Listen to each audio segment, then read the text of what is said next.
സെക്രട്ടേറിയറ്റിൽ പണിമുടക്ക് ഭാഗികമാണ്. 425 പേർ ഇന്ന് ജോലിക്ക് ഹാജരായി.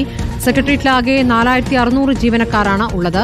ഋഷിപാൽ വിവരങ്ങളുമായി. ഋഷിപാൽ, ഇപ്പോൾ സെക്രട്ടേറിയറ്റിൽ പണിമുടക്ക് പൂർണ്ണമാണ് എന്ന് പറയാൻ പറ്റാത്ത രീതിയിലാണല്ലേ? സ്മൃതി, സെക്രട്ടേറിയറ്റ് ഭരണ സ്ഥിരാകേന്ദ്രത്തിൽ പണിമുടക്ക് ഇപ്പോഴും പൂർണ്ണമല്ല, ഭാഗികമാണ് പണിമുടക്ക്.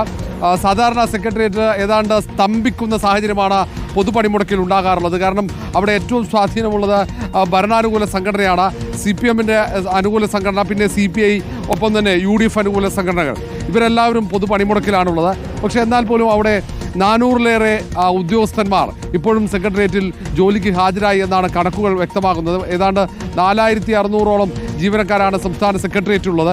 ഏറ്റവും പ്രധാനപ്പെട്ട വകുപ്പുകൾ ഉൾപ്പെടെ പ്രവർത്തിക്കുന്ന കേന്ദ്രമാണ്. പക്ഷേ പൂർണ്ണമായും സ്തംഭിച്ചിട്ടില്ല.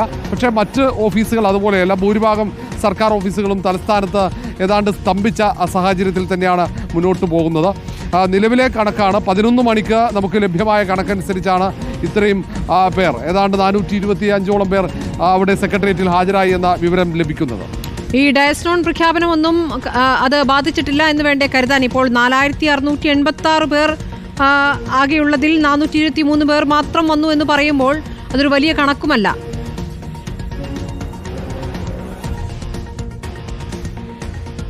സ്മൃതി, വളരെ നേരത്തെ തന്നെ ഈ പണിമുടക്ക് പ്രഖ്യാപിക്കുകയും അതിന് ഏതാണ്ട് എല്ലാ ജീവനക്കാരും ഐക്യദാർഢ്യം പ്രഖ്യാപിക്കുകയും ചെയ്തതാണ്.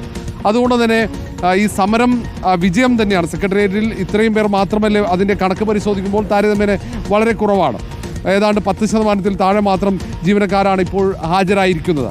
ഡയസ്നോണോ അല്ലെങ്കിൽ സർക്കാർ ഏതെങ്കിലും നടപടിയോ പ്രഖ്യാപിച്ചാൽ പണിമുടക്കിൽ നിന്നും ജീവനക്കാർ പിന്മാറില്ലെന്ന് ഉറപ്പാണ്. നേരത്തെയൊക്കെ നമുക്കറിയാം, ദേശീയ പണിമുടക്കോ അല്ലെങ്കിൽ ജീവനക്കാരുടെ പണിമുടക്കോ അനിശ്ചിതകാലം സമരമൊക്കെ വന്നു കഴിഞ്ഞാൽ അവർ ആ പണിമുടക്കുമായി മുന്നോട്ട് പോകാറാണ്. ഏതെങ്കിലും തരത്തിൽ സർക്കാർ നടപടി വന്നാൽ അത് നേരിടുക എന്ന ഒരു നിലപാടെടുത്തുകൊണ്ട് തന്നെയാണ്. അതുകൊണ്ട് തന്നെ ഡയസ്നോണൊന്നും അവർക്ക് ബാധകമല്ല. ഡയസ്നോൺ പ്രഖ്യാപിച്ചാലും ഈ സമരവുമായി മുന്നോട്ട് പോകുമെന്ന് അവർ പ്രഖ്യാപിച്ചതാണ്. ഒന്ന്, ഭരണാനുകൂല സംഘടനയും പ്രതിപക്ഷ സംഘടനയും എല്ലാവരും ഒത്തുചേർന്നാണ് കേന്ദ്ര സർക്കാരിനെതിരെയുള്ള സമരമാണ്.